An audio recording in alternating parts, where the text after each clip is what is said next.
لا حول ولا قوة إلا بالله العلي العظيم. أعوذ بالله من الشيطان الرجيم. بسم الله الرحمن الرحيم. رب اشرح لي صدري ويسر لي أمري واحلل عقدة من لساني يفقهوا قولي. اللهم صل على محمد وآل محمد وعجل فرجهم. معزز خواہران السلام علیکم. آج کا ہمارا موضوع درس قرآن کریم ہے، درس نمبر 29. آج ہم سورہ قدر کے بارے میں پڑھیں گے، اس کے مضامین، اس کی تفسیر اور اس کی فضیلت کے بارے میں جانیں گے. اور درس کے آغاز سے پہلے یہ بتانا ضروری ہے کہ جو بھی PDF آپ کو بھیجا جاتا ہے درس سے متعلق، اس کو بغور آپ لوگ پڑھیں اور پڑھنے کے بعد اس کی آڈیو بنا کے ہمیں واٹس ایپ یا ٹیلی گرام پہ بھیجیں. اور اس کے علاوہ جو بھی درس YouTube پہ اپلوڈ ہوتا ہے اس کو سنیں اور لائیو چیٹ اور کمنٹ بھی ضرور کریں. تو درس کا آغاز کرتے ہیں سورہ قدر سے. اعوذ باللہ من الشیطان الرجیم. بسم اللہ الرحمن الرحیم.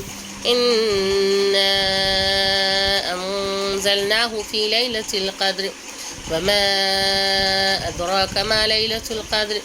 لیلۃ القدر خیر من الف شہر. تنزل الملائکۃ والروح فیہا بإذن ربہم من کل امر سلام حتی مطلع الفجر. صدق اللہ العلی العظیم. سورہ قدر قرآن کریم کا 97واں سورہ ہے. یہ سورہ مکی ہے. اس میں 5 آیتیں ہیں اور یہ 30ویں پارے کا جز ہے. سورہ قدر کے مضامین کے بارے میں اگر ہم بات کریں تو یہ بہت ہی زیادہ فضیلت کا حامل ہونے کے ساتھ ساتھ اس سورہ میں پروردگار عالم نے جو پیغام دیا ہے وہ یہ ہے کہ قرآن کریم کو اس نے نازل کیا ہے، یعنی یہ قرآن کلام پیغمبر نہیں ہے بلکہ کلام خدا ہے. یہ کلام بشر نہیں ہے بلکہ کلام خدا ہے. اور اس کا جواب لانے سے پوری دنیا قاصر ہے. اس سورہ میں اللہ تعالیٰ نے اعلان فرمایا ہے کہ قرآن کریم کو رمضان المبارک کی ایک مقدس رات میں نازل کیا گیا ہے. اس سورہ کا نام قدر ہے اور قدر کے معنی تقدیر کے ہیں. لیلۃ القدر وہ عظمت و عزت والی رات ہے کہ جس میں سال بھر کے واقعات و حالات کے فیصلے ہوتے ہیں، یعنی کہ لوگوں کی تقدیریں اس رات میں سنواری جاتی ہیں. اس سورہ میں شب قدر میں کہا گیا ہے کہ اس رات کی عبادت 1000 مہینوں کی عبادت سے افضل ہے. اس سورہ میں بتایا گیا ہے کہ شب قدر میں ملائکہ اور روح الامین امر الہی کے ساتھ نازل ہوتے ہیں اور یہ خیر و سلامتی طلوع فجر تک باقی رہتی ہے. کہ اس رات میں شب بیداری کرنا اور عبادت خداوندی کرنا بہت ہی فضیلت رکھتا ہے کہ انسان پوری رات فرشتوں کے ہجوم میں گھرا ہوا ہوتا ہے اور پروردگار عالم ملائکہ کو نازل کرتا ہے کہ وہ زمین پہ آتے ہیں اور یہ سلسلہ طلوع فجر تک جاری رہتا ہے. فضیلت سورہ قدر. رسول خدا نے ارشاد فرمایا کہ جو شخص سورہ قدر کی تلاوت کرے گا تو اس کو اس شخص جیسا ثواب ملے گا جو ماہ رمضان المبارک میں روزے رکھے. یعنی کہ سورہ قدر کی تلاوت کرنے والے کا جو ثواب ہے وہ رمضان میں روزے رکھنے والے کے برابر ہے. اور شب قدر اللہ تعالیٰ کی عبادت میں جاگ کر انسان گزارے کہ پروردگار کی عبادت میں پوری رات بسر کرے، پوری رات جاگے اور تسبیح پروردگار کرتا رہے، عبادت خداوندی کرتا رہے. حضرت رسول خدا صلی اللہ علیہ وآلہ وسلم نے ارشاد فرمایا کہ بنی اسرائیل میں سے ایک شخص نے جنگی لباس زیب تن کر رکھا تھا، یعنی کہ جو لباس جنگجو لوگ پہنتے ہیں. تو اس نے اسے 1000 ماہ نہ اتارا، یعنی 1000 مہینوں تک وہ اس لباس کو پہنے رہا اور مسلسل اللہ کے راستے میں جنگ کرنے پہ آمادہ رہا. یہ سن کر صحابہ کرام نے تعجب کیا اور اپنی آرزو کا اظہار کیا کہ کاش اس قسم کی فضیلت و افتخار ان کے حصے میں بھی آ جائے کہ جو واقعاً صدق دل سے ایمان لائے تھے، جن کا ایمان مضبوط تھا، جو خدا اور رسول پہ اپنی جانوں کو قربان کرتے تھے. وہ اصحاب بھی اپنے دلوں میں یہ آرزو رکھتے تھے کہ جب رسول خدا نے اس بارے میں بتایا، اس بنی اسرائیل کے شخص کا واقعہ سنایا، تو ان لوگوں کی بھی اندر سے خواہش ہوئی کہ کاش ایسا ہو جائے کہ ہم بھی کچھ اسی طریقے سے کارہائے نمایاں انجام دیں۔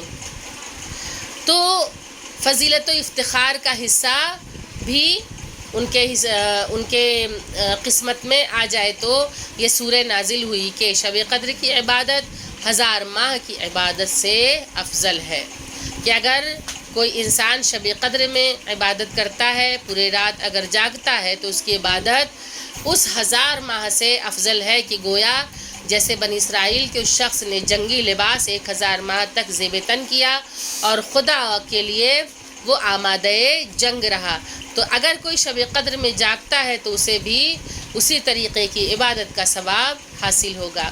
امام محمد باقر علیہ السلام نے ارشاد فرمایا کہ جو شخص سورہ قدر کی تلاوت بلند آواز سے کرے تو وہ اللہ تعالیٰ کی راہ میں شمشیر بکف ہونے والے شخص کے مانند ہے، کہ جو پروردگار کی راہ میں جہاد کرے اپنی تلوار کے ساتھ، تو اس کی فضیلت یہ ہے کہ اس کے مانند ہے کہ جو شمشیر بکف ہو اور اللہ کی راہ میں جہاد کرے، اور جو اسے اپنے دل میں پڑھے یعنی آہستہ پڑھے تو اللہ تعالیٰ کی راہ میں جہاد کر کے اپنے خون میں لتھڑے ہوئے شخص کی مانند ہے، کہ بآواز بلند پڑھنے کی بھی فضیلت ہے، اور اگر انسان خاموشی سے اپنے دل میں پڑھتا ہے تو اس کی بھی فضیلت ہے۔ اور اس کے بعد فرمایا کہ اس شخص کے مانند ہے، اور جس نے اس سورے کو 10 مرتبہ پڑھا ہے، یا جو 10 مرتبہ اس کو پڑھے تو اللہ تعالیٰ اسے اس کے 1000 گناہ محو کر دیتا ہے، پروردگار اسے معاف کر دیتا ہے۔ کس قدر فضیلت بیان کی گئی ہے سورہ قدر کی تلاوت کی، چاہے بلند آواز سے کرے یا انسان خاموشی سے اپنے دل میں کرے، یا اگر 10 مرتبہ اس کی تلاوت کرے تو پروردگار عالم کے یہاں اجر و ثواب کی کمی نہیں ہے، خداوند کریم کے خزانے کھلے ہوئے ہیں۔ امام محمد باقر علیہ السلام نے ایک خط کے جواب میں لکھا جس میں قرض کے اتارنے اور قرض کے بوجھ کو ہلکا کرنے کے لیے کہا تھا کہ قرض ایسی چیز ہے کہ جس کے بارے میں امیر المومنین نے فرمایا کہ قرض وہ شے ہے کہ جو رات میں انسان کو جس کی وجہ سے نیند نہیں آتی اور دن میں رسوائی کا ذلت کا سبب بنتا ہے، تو جتنا ہو سکے انسان قرض سے بچے، لیکن اگر قرض کے بوجھ تلے کوئی دب چکا ہے اور وہ پریشان ہے تو اس بوجھ کو ہلکا کرنے کے لیے تو امام محمد باقر علیہ السلام نے ارشاد فرمایا کہ آپ نے اس جواب میں کیا لکھا خط کے، کہ آپ نے جواب دیا کہ کثرت سے استغفار کرو اور سورہ قدر کی تلاوت سے اپنی زبان کو تر رکھو، یعنی یہ سورہ قدر کی جو انا انزلنا کی سورہ ہے اس کی تلاوت اپنی زبان پہ جاری رکھیں، انشاءاللہ قرض کی ادائیگی کے اسباب ہو جائیں گے، کہ پروردگار عالم مسبب الاسباب ہے، جہاں کوئی اسباب نظر نہیں آتے ہیں وہاں پروردگار عالم آسانی کے اسباب مہیا کر دیتا ہے۔ تو فرمایا کہ اس کی تلاوت سے اس کے قرض ادا ہو جائیں گے، اس کا قرضہ ادا ہو جائے گا۔ امام جعفر صادق علیہ السلام نے ارشاد فرمایا کہ جو شخص اپنی فرائض کی نماز میں سورہ قدر کی تلاوت کرے، یعنی کہ جو واجب نمازیں ہم پڑھتے ہیں، تو اسے ایک منادی ندا دے گا کہ تیرے گزشتہ گناہ معاف کر دیے گئے ہیں، اور اب از سر نو اپنی زندگی کا آغاز کر، کہ اگر کوئی فرائض کی نماز میں اس کی تلاوت کرے تو اس کا بھی اجر و ثواب بہت زیادہ ہے، کہ اللہ اس طریقے سے گناہ معاف کر دیتا ہے کہ گویا میں نے تیرے گناہ معاف کر دیا، اب از سر نو سے، یعنی کہ اب ایک نئے رخ سے اپنی زندگی کا آغاز کرے، اس کی شروعات کرے۔ امام جعفر صادق علیہ السلام نے اپنے پیروکاروں کو وصیت فرمائی کہ جب تمہیں کوئی مرض لاحق ہو جائے تو ایک نیا مٹی کا پیالہ لے، مٹی کا برتن لے اور اس میں پانی ڈالیں اور اس پر سورہ قدر 30 دفعہ پڑھیں، پھر اس پانی میں سے پئیں، وضو کریں، اپنے جسم پر ڈالیں، جب پانی کم ہو جائے تو اس میں اور پانی ڈال دیں، 30 دن تک ایسا کریں، انشاءاللہ اس بیماری سے چھٹکارا مل جائے گا، کیونکہ کلام خداوندی ہے اور ظاہر سی بات ہے کہ جب خدا کا کلام ہے تو اس میں اثر بھی بہت زیادہ ہے، لیکن انسان صدق دل سے اپنے عقیدے کو مضبوط کرتے ہوئے اس عمل کو اگر کرتا ہے تو پروردگار عالم اسے اس بیماری سے، یعنی جس بیماری کے لیے وہ یہ عمل انجام دے رہا ہے، اس سے چھٹکارا دے دیتا ہے 30 دن تک کرنے سے۔ امام علی رضا علیہ السلام نے فرمایا کہ جو شخص اپنے برادر ایمانی کی قبر پر آئے اور 7 مرتبہ اس کی قبر پر سورہ قدر کی تلاوت کرے اور دوران تلاوت اپنا ہاتھ قبر پر رکھے تو اللہ تعالیٰ ایسے آدمی کو قیامت کے دن کی ہولناکیوں سے محفوظ رکھے گا۔